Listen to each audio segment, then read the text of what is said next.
Sir, ये आज कैसे रिएक्ट करेगा, कैसा इम्पैक्ट होगा? देखो, पहली चीज़ तो ट्रंप ने 25% टैरिफ का ऐलान किया। अपने आप का माइंड और हार्ट, दिल और दिमाग दोनों को एडजस्ट कीजिए। एडजस्ट इस बात के लिए कीजिए कि टैरिफ 15% ही बढ़ा है, 10 आप ऑलरेडी चल रहे हैं। सब अचानक से झटका 25% का लग रहा है सबको। मैं कल जिससे बात वो 25% लगा दिया। अरे मैंने कहा भाई 10 पहले से चल रहा है, 15 ही लगाया है। तो पहले तो अपने आप को माइंड को सेट करो कि 15 एक्स्ट्रा है। 10 हम दे रहे हैं, याद आया 10 दे रहे हैं, भूल गए थे, वो हैबिचुअल हो जाता है ना। या 10 दे रहे थे, 15 ही बढ़ा है। Point number 1। पॉइंट नंबर 2, ऐसे में आपको रिएक्शन उतना ही देना है 15% वाला। 10 के ऊपर 25 नहीं बढ़ा दिया, 15 बढ़ा है, पहली चीज़। अब नो डाउट बाजार का रिएक्शन आएगा। 25% भी हमारा जो एक्सपोर्टर है उसको बोलोगे 10 + 15 ज़्यादा होता है, बिल्कुल ज़्यादा होता है, इसमें कोई डाउट नहीं है ज़्यादा है, इसमें कोई डाउट, लेकिन कम है जितना आप मेंटली सोच रहे थे। 25% सुन, अगर ट्रंप लिखते हैं एडिशनल 15%, तो अचानक से मैं कहूँगा वो हो जाता है ना कि एकदम से साइकोलॉजिकल इम्पैक्ट आ जाता है। सो पहली चीज़। अब रहा सवाल बाजार का, एक थोड़ा झटका तो बाजार को लग सकता है, लगना भी चाहिए, क्योंकि 2 रीजन है। फॉरगेट ट्रम्प, एफआईज पहले से मंदी के मूड में है, ठीक है, और आज मंथली एक्सपायरी भी है। इससे बढ़िया दिन क्या हो सकता है कमज़ोर होने के लिए? कॉम्बिनेशन ग्रेट है। तीसरी प्रॉब्लम है कि जो शॉर्ट कवरिंग की या थोड़ी रिकवरी की उम्मीद पिछले 2 दिनों से बनी है, हमारे बाजार में थोड़ा ऊपर आए भी है, तो कई सारे लॉन्ग ट्रेडर्स ऐसे हैं जो गैप डाउन ओपनिंग होती है तो उनके स्टॉप लॉस ट्रिगर होने का खतरा है, तो उनकी लॉन्ग पोजीशन घटेगी। सो सेलिंग प्रेशर के साथ बायर जो लॉन्ग ट्रेडर्स हैं उनका भी प्रेशर है अनवाइंडिंग का, वो हो सकता है। लेकिन इसके साथ कुछ सिल्वर लाइनिंग भी है। 2 चीज़ है। पहली चीज़ है कि एफआईज की इंडेक्स लॉन्ग पोजीशन फ्यूचर्स में घटकर 15% 14% के आसपास है, जो कि फरवरी महीने के बाद के सबसे लोएस्ट लेवल है। ऐसे में आपका put call ratio Neha ji फिर से नीचे की तरफ 0.67 निफ्टी का ओवरसोल्ड है। Put call ratio oversold, FIIs की index futures long position oversold, और आज वीकली नहीं मंथली एक्सपायरी का दिन। शॉर्ट सेलर के लिए तो ये मतलब ऐसा समझो ना, ऊपर से भगवान ने भेजा है ट्रंप को आज जो शॉर्ट है, कि मुझे गोल्डन चांस मिला काटने का। अगर समझो ये सब ट्रंप नहीं होता तो आज हम क्या बात कर रहे थे? एफआईज की हाल ही के दिनों की सबसे छोटी बिकवाली, करेक्ट, घरेलू फंड ने खरीदारी अपनी बरकरार रखी 18 दिन, तो हम बात ही अलग कर रहे होते हैं कि आज शॉर्ट कवरिंग क्या हम 25,000 जा सकते हैं।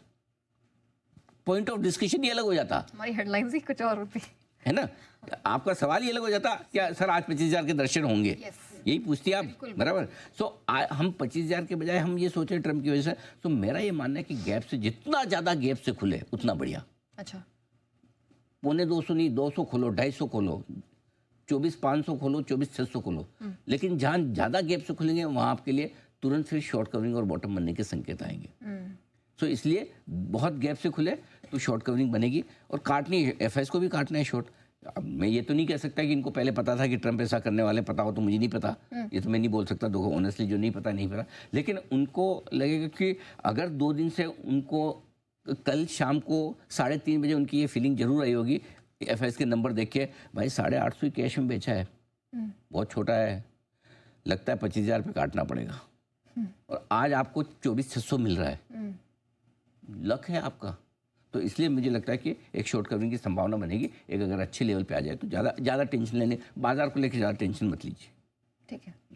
अच्छा, एक सर ग्लोबल में मैं आपसे यूएस मार्केट्स के भी बारे में जानना चाहती थी। वैसे तो हम बहुत ज़्यादा वहाँ से क्यूज़ नहीं ले रहे हैं, कल हमने रिकॉर्ड तेज़ी पर थोड़ा ब्रेक लगते देखा, लेकिन आज जब हम वायदा में देख रहे हैं बहुत ज़बरदस्त स्ट्रेंथ है, पर्टिकुलरली नास्डैक फ्यूचर्स में। यहाँ क्या हुआ है सर? देखिए, 2 चीज़ है, अमेरिका को समझ लेते। पहले कल फेड ने अपना डिसीजन दिया ब्याज दरों को लेकर, बदला नहीं, पावेल साहब भी अड़ गए। देखो होंगे तुम्हारे ट्रंप, है हिम्मत तो मेरे को नौकरी। कभी कभी आपके ऑर्गेनाइजेशन में एक आध ऐसा बंदा आ जाता है जिससे आप न तो काम करवा सकते हो न उसको निकाल सकते हो। हुआ मेरी लाइफ में भी हुआ ऐसे, एक आध आ ही जाते हैं ऐसे। फिर हम उसका एक ही सोल्यूशन है, हे भगवान ये कब रिजाइन करे छोड़ के जो मैं सेम डे एक्सेप्ट कर लूँ। और ऐसे से ईश्वर ने सुनी भी है, कुछ गए भी ऐसे।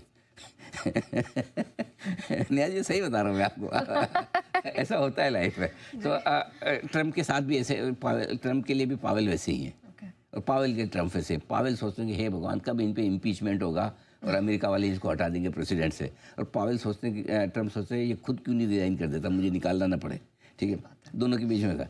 उन्होंने पहली बार ऐसा हुआ कि दो लोगों ने, उनके जो फेड के मेंबर हैं, उन्होंने अगेंस्ट वोट किया कि हम तो चाहते रेट काटे। ये 1993 के बाद पहली बार हुआ है। पहली बार वह यूनानिमस नहीं रहा है। नहीं रहा है।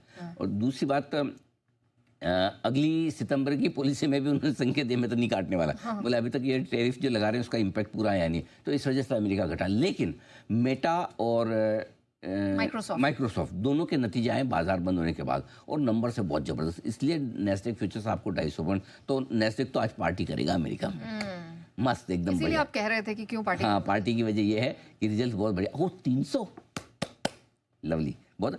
देखो अपने गिर रहे हैं, लेकिन ऐसा थोड़ी कि कोई दूसरा बढ़ा तो हम दुखी हो जाएं। क्यों?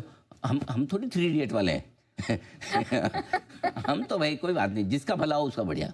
तो कम से अमेरिका में भी है तो इन्वेस्टर ही हैं, हमारे भाई बंदे, राइट, जो इन्वेस्टर भाई बंधु, तो उनके लिए बढ़िया। तो आज वहाँ पर बढ़िया रहा सवाल। कुछ एक दो चीज़ें इंटरेस्टिंग है जो बता दूँ। पहली चीज़ है कि कॉपर, वहाँ पे उन्होंने ट्रम्प साहब ने फिर टैरिफ लगाया 50% की बात की। वहाँ अमेरिका में 18% कॉपर लुढ़का है, लेकिन डरिए मत, बाकी ग्लोबल मार्केट्स में कोई खास गिरावट नहीं है, पहली चीज़। दूसरा, और मेरे ख्याल से अमेरिका में, हाँ, एक कोरिया वाला हुआ, कोरिया पे भी उन्होंने डील 15% कर दी। ये सारी चीज़ें। तो बस ये 2-3 डेवलपमेंट है ग्लोबल के। ठीक है, अब